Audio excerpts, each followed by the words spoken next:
Alright guys, welcome to this video. My name is Gregory Bernstein and today I'm going to be taking you through the main differences between calibrated versus non-calibrated weightlifting gear, as well as discuss some of the serious implications that training with non-calibrated weightlifting gear will have on the serious strength athlete. So I think it's important to make a video that explicitly talks about this topic because in my experience there aren't a lot of videos out there that discuss the differences between calibrated versus non-calibrated weightlifting gear. But also, given that many gyms are still closed down, you may be thinking of purchasing some gear to train with at home if you haven't done this already. So this video is incredibly important for people who are looking to train at home with some gear that they've already purchased or are thinking of doing so, because you need to make sure you know exactly what you're buying. So without wasting any more time, let's get into it. So to deal with the first issue, what is the difference between calibrated versus non-calibrated weightlifting gear? The simplest explanation is this. Calibrated weightlifting gear will weigh exactly what the manufacturer claims it does, whereas non-calibrated gear does not possess this characteristic. So to give you an example, if you are to purchase, say, 25 kg bumper discs or 25 kg steel discs to load onto the barbell, and you're purchasing them from a calibrated plate manufacturer, over 9 times out of 10, those plates are going to weigh exactly 25 kilograms, not a gram more and not a gram less. On the off chance that they don't weigh 25 kilograms, they'll only be very slightly more or very slightly less than what they're supposed to weigh. The differences between what they weigh in that case, that special case, versus what they are supposed to weigh is what the manufacturer will call a tolerance, or if you prefer, a margin of error. Now, calibrated plates are generally manufactured with very low tolerances, which is a good thing because it means the margin of error is very low. And they are normally around plus minus 5 grams to plus minus 20 grams, depending on the manufacturer and depending on the size of the plate. But in non-calibrated plates or with non-calibrated gear, usually the manufacturers don't specify a tolerance or a margin of error, and that's because manufacturers of non-calibrated weightlifting gear can't guarantee a certain margin of error or a certain tolerance.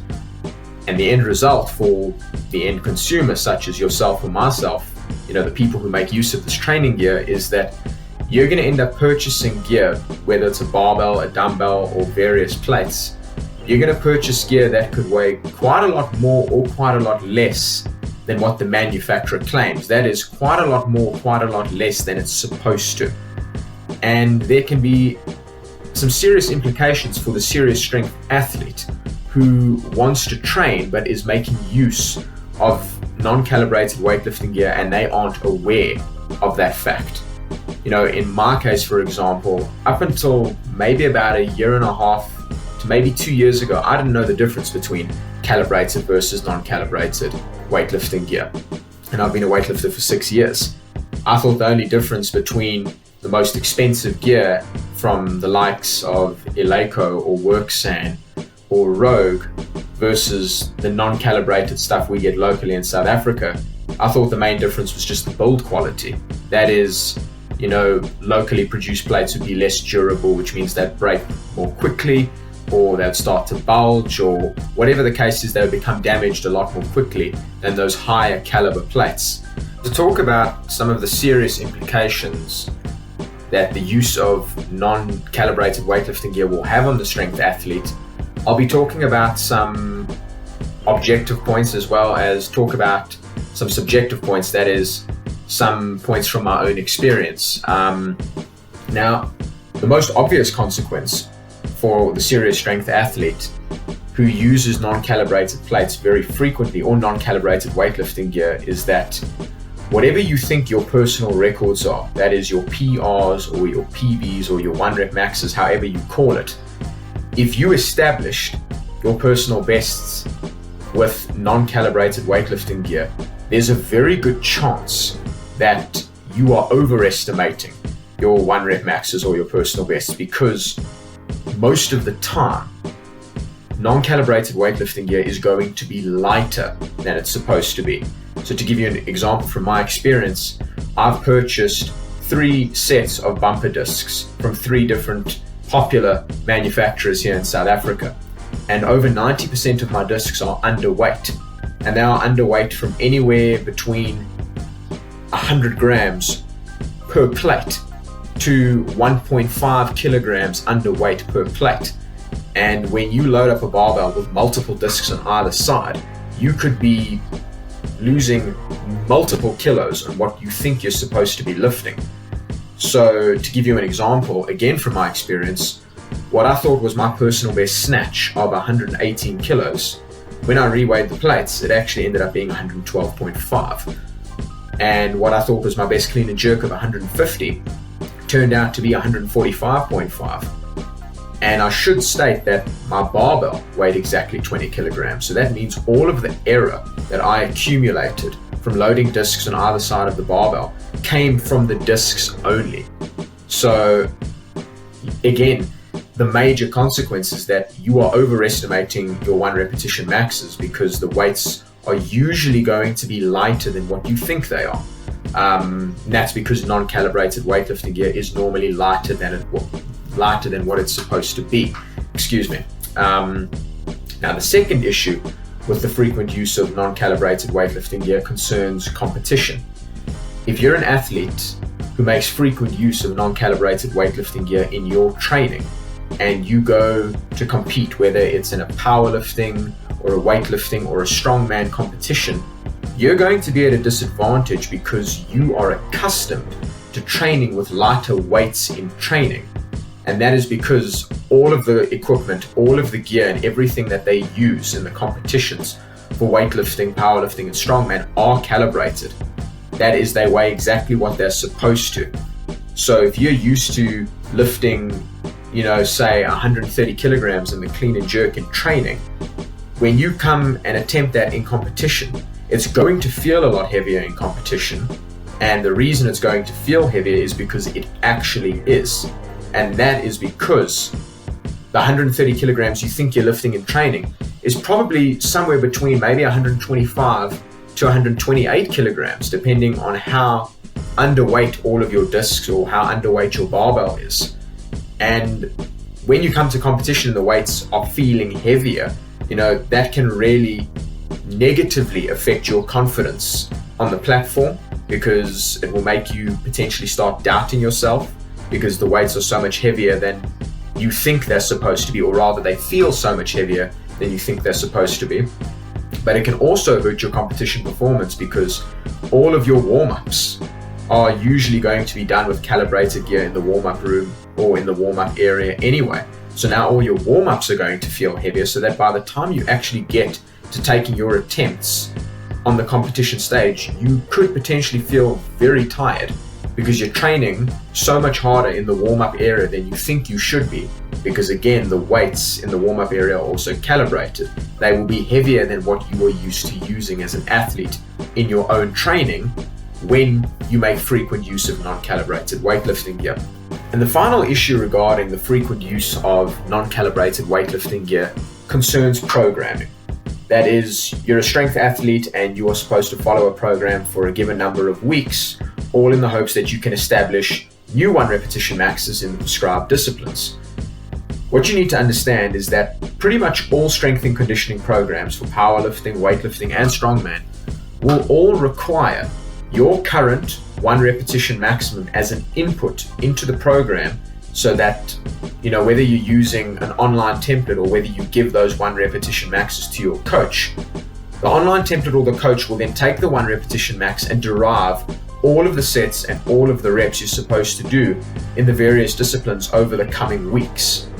Now, if you've established that 1 repetition maximum using non-calibrated gear and you make the transition to training with either calibrated gear or better calibrated gear, then what's going to end up happening is for every single repetition, for every single set, and for every single session, you are going to be training at a higher intensity, that is a higher percentage of your 1 rep max, and a higher relative intensity because you're using an inflated 1 repetition maximum to derive the rest of that program. And the implications of training at a higher 1 rep max, training at a higher relative intensity and a higher relative intensity, concerns whether or not you're going to get injured or whether or not you are going to burn out, or potentially both. So regarding overtraining, even if it is possible to complete the program at a higher intensity and relative intensity that you're supposed to, you run the risk of actually driving your body to exhaustion, because from day one, you were not supposed to lift the weights that you are actually lifting on the training program. You're lifting too heavy. And what that means is by the time the program ends, and maybe by the time you've taken your deload, your body is still not recovered. And therefore, you're not going to be able to establish 1 repetition maxes to improve on your old 1 repetition maxes, because you're going to be exhausted. The other issue regarding injuries is that over time, remember, you're doing multiple sets and multiple reps at higher intensities and relative intensities. That can just result in increased risk of chronic injuries.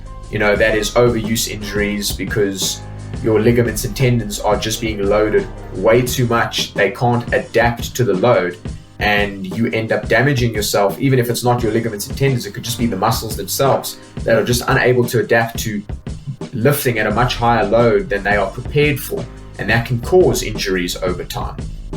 But they could even cause acute injuries, or if you prefer, instantaneous injuries. You might just be lifting too heavy a weight in a particular set or rep, and something pops or something tears. And again, that could have been because the weights are just too heavy. And the weights are too heavy because you've derived the weights for that session, those sets and reps, you've derived off an inflated 1 repetition maximum. So the bottom line is, considering all of these factors, the use of non-calibrated weightlifting gear doesn't do the serious strength athlete any favors. And if anything, it can hurt your training, it can hurt your competition. And if you establish 1 repetition maxes on non-calibrated plates, you may discover that your actual 1 repetition maxes are very much lower than what you thought, which personally is one of the most upsetting discoveries that a strength athlete could make, given that the purpose of strength sports is to lift the heaviest weights possible. So it becomes very upsetting and very frustrating when you discover that you didn't lift what you thought you did, or in my case with my snatch and clean and jerk, I didn't lift anything close to what I thought I lifted. But fortunately, there are a couple workarounds that you can implement to deal with the use of non-calibrated plates if you've already purchased them, as well as just deal with this whole issue of making sure you know exactly what you're lifting. And I think we'll talk about that briefly to conclude the video. So workaround number 1, if you haven't purchased gear to train with at home, just purchase calibrated weightlifting gear. It's the simplest solution. However, the problem with this is that calibrated weightlifting gear is very much more expensive than its non-calibrated equivalent. And I've seen calibrated weightlifting gear, it's usually 3 times the price, if not more than 3 times the price of its non-calibrated equivalent. So purchasing calibrated gear may not be financially feasible. So the other alternative is, if you have to purchase non-calibrated gear, just make sure you've got a couple of calibrated scales with you that you can take to the warehouse before you purchase the gear and actually weigh all the plates, or weigh the bar, weigh the dumbbell, whatever it is you're purchasing. Weigh the gear at the warehouse, so that if there are discrepancies between what the manufacturer claims it weighs and what it's supposed to weigh, you can basically catch them right there and say, okay, this doesn't weigh what it's supposed to weigh. Please get me a plate or a bar or whatever. Please get me the gear that weighs exactly what it's supposed to weigh. And the same thing works even if guys are delivering to your doorstep. The moment they deliver to your doorstep, take your scales, weigh the gear, and make sure it weighs exactly what it's supposed to, because if it doesn't, you can send it back for a refund, or you can send it back and tell them, I want what I paid for.